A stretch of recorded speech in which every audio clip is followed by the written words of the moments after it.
trying to wait out Aegis, essentially. But now the jump in. Oh, sight the fights, and Silent just gone. Evil Geniuses, I like how they're just like making sure 100% there's just not a single chance of a comeback. Like, it's such a simple pickup, but they still pop the BKB on the Queen of Pain.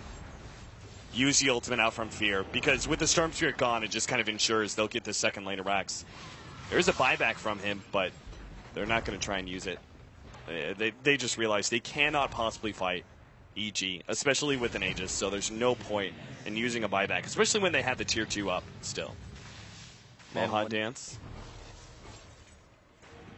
Fear's just soloing him out. Yeah, now, ooh.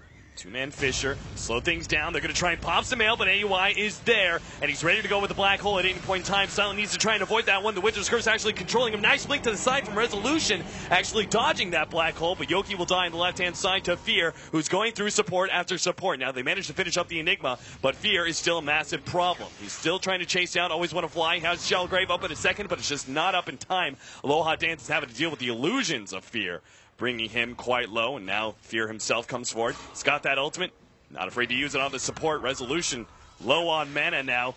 Stormseer jumps forward, managed to get some mail with the Orchid. That's a huge amount of gold, 1,800 gold for Silent. But does it make a difference? They just can't kill Fear. He's got an Aegis, a Butterfly. He's not even using his Manta. He's not even saving his ultimate for the Mana Void for the Storm Spirit. He just recognizes that he's pretty much unkillable at this point in the game. And EG, I mean, Empire's a top 10 in the world team. Maybe they're not looking at it like this international, but EG just dominant when they want to be. Empire. Very little mistakes in the first 15 minutes, but it only seems to take one against a team like Evil Geniuses. They take advantage of that mistake and really push it to the max. Going to pass it off now to the analysts to see what they think about Evil Geniuses and the way they exploit those errors. All right, thank you very much, Cap. I mean, we can jump off of Cap's question, I guess, right away. EG, exploiting other people's errors. I'm definitely very good at that. Definitely a team that takes advantage of the opportunities that are presented every time they come up, and that's why they're definitely one of the top-tier teams or favorites coming into TI5. What do you guys think? I mean, EG, strong performance. Yeah, Well, it is really that simple for this game, because they were not really the aggressors for the early part of the game, because that's not what their lineup could do. So they were basically playing a very good defensive game. On the few, in my opinion, too few occasions that Empire went for plays, they got counterplayed pretty well by EG, and they bought time. I think the really crucial point in this should not have for Empire. Like, let's be honest, Empire actually, the game plan was coming together. We've had doubts as to how good they would be, but they managed to get towers early. They managed to get really good farm on Shadowfiend and on Storm, and then they gave away Roche. They didn't realize it was happening. I have to think they didn't realize that, because Sumail used Sonic Wave for a kill, and the person he killed respawned, and that means the Sonic Wave on cooldown for another minute and a half. Right. And they managed, while Sonic Wave was on cooldown, they went and killed Roche. Maybe Empire were just like, there's no way they do it, because Sonic Wave is on cooldown. If a fight breaks out, they're a lot weaker. If they had identified that and taken the fight at Roche, the game is probably theirs, right? But it's a really big swing. They get to play with a lot more confidence because they have the Aegis on Fear, and just buy a lot of time. And in addition to that, I have to mention it because it's my favorite thing to hate this TI. Storm Spirit went Bloodstone first, again. And that's the build my friend taught me when I first learned Dota 2-3 years ago. Is he still your friend? We'll talk about that later. Okay. All right. This game, they're playing a map control lineup, right? They have Night Stalker, they have Storm, and they have a farm Shadowfiend. They want to pressure the map and disallow the Anti-Mage from getting into his jungle and farming. If they have an early Orchid on Storm, say minute like 14, 15, I think that's when he could have had it. They can put so much more pressure because the Night Stalker and Storm can just kill anyone. But instead, he goes for a little bit more of a farm build-up. That's exactly playing into EG's hand. That's what Fear wants. And as Ben said, the nice thing about the Bloodstone is then the Mana Void does 500 more damage. So, I really disagree with that choice. I know I'm harping on it a lot, but I think especially in this game where it's definitely the game plan for Empires to play aggressive, they have to itemize aggressively too so that they can accomplish their game plan. And the Midas. The Midas too. Yeah.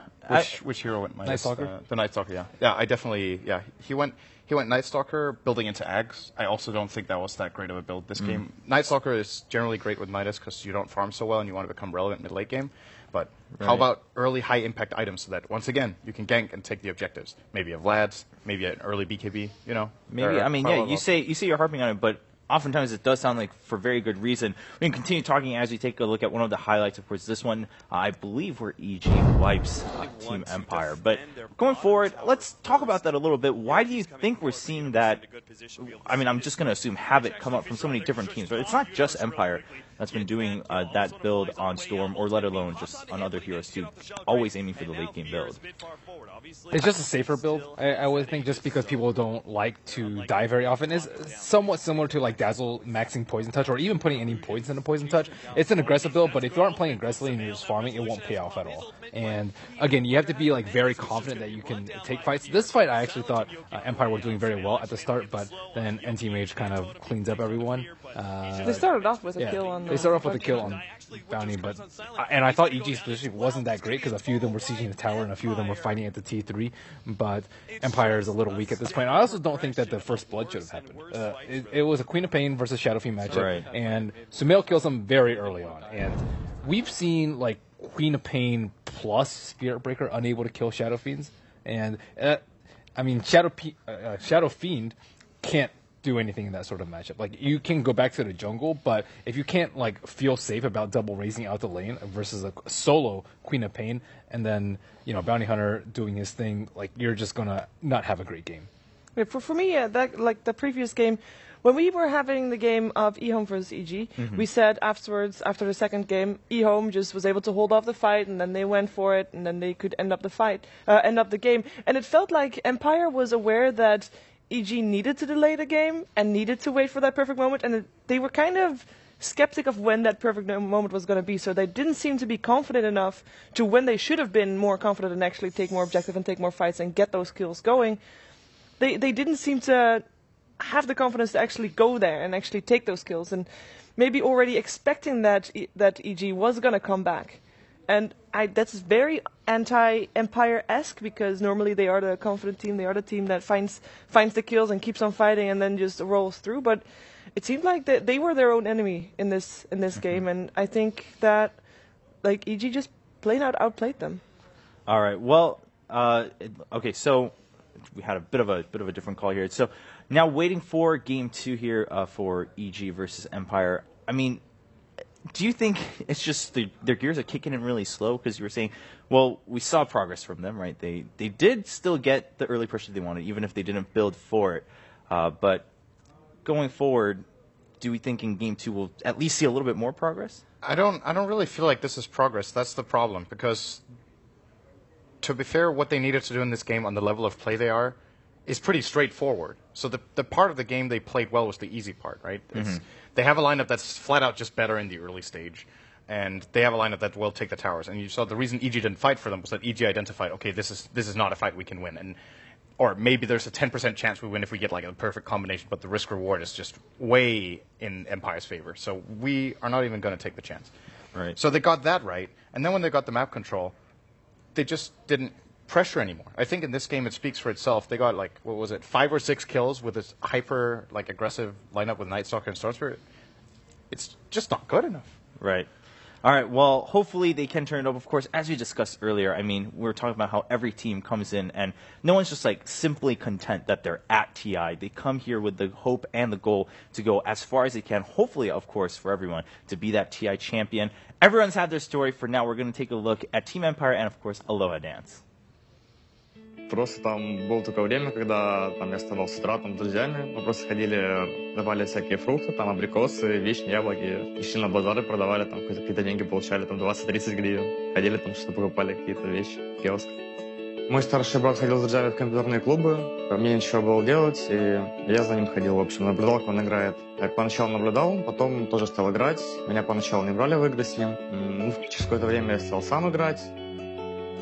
Так как я живу с мамой и братом без отца, и мама домохозяйка, естественно, я поддерживаю, в общем, семью, зарплаты там, все такое. До команды Empire все мои какие-то попытки на профессиональной сцене как бы были плохими, в общем, не получалось.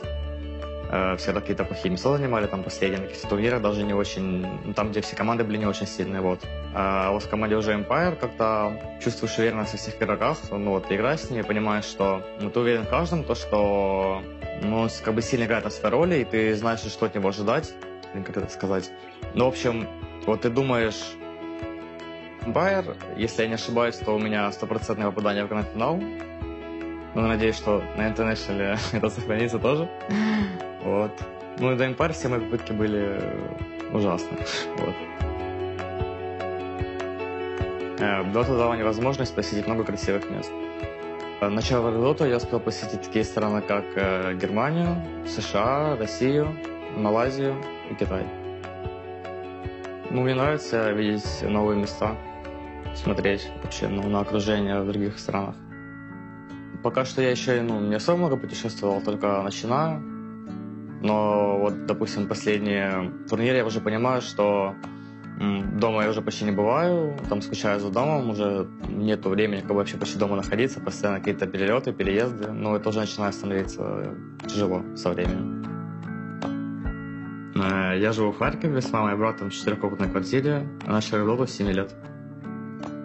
Теперь, когда я стал зарабатывать на доте, моя мама стала меня поддерживать и поняла всю серьезность этой дисциплины. Для меня семья очень важна, я люблю свою маму и очень хорошие отношения с братом, всегда поддерживаю отношения.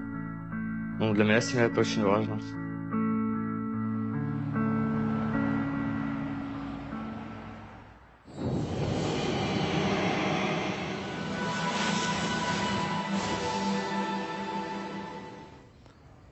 And there he is, Aloha Dance. You know, every time we watch each new video, I'm like, oh, well, that's a cool story. Oh, that's a very different angle. But every time, I feel like there's just another punch to it, another one that really hits you in the feels, as we like to say. I mean, Aloha Dance saying, I mean, to him, this is actually a very personal matter. It's not simply a matter of pride or ego or just wanting to prove that he's good, but it holds a lot more meaning just to him and his family. And I think, again, you can't really belittle anyone's motivations to come to TI and want to do well. Everyone's got a very solid reason or motivation to do so, the drive that gets them there, and hopefully we do see at least a much better showing from Team Empire regardless of result in this Game 2 versus EG. As you just caught a glimpse of it, the draft is already underway, and Undying coming out as a pick for Empire has slipped through now and then throughout the day, but this time turning out to be a first pick. Not entirely unsurprising to see Queen of Pain again picked up first for EG.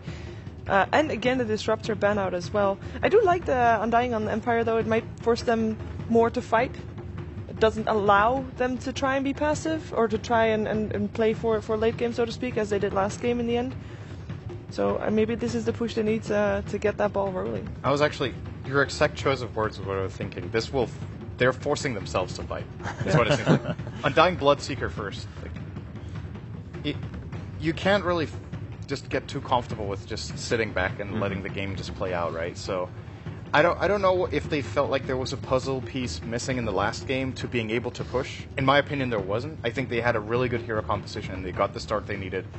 But maybe just for the sake of their own confidence, just making it even more obvious how the lineup needs to be played for them, and just really, in my opinion, going back to their roots. I think one of the heroes that really brought Empire to the top of Western Dota was Undying. They are exceptionally good at playing around this hero. It really sets the tone of the fights very early in the game. Why not Bounty Hunter for and instead of Bloodseeker? Or? Instead of either of those. I think probably Bloodseeker I would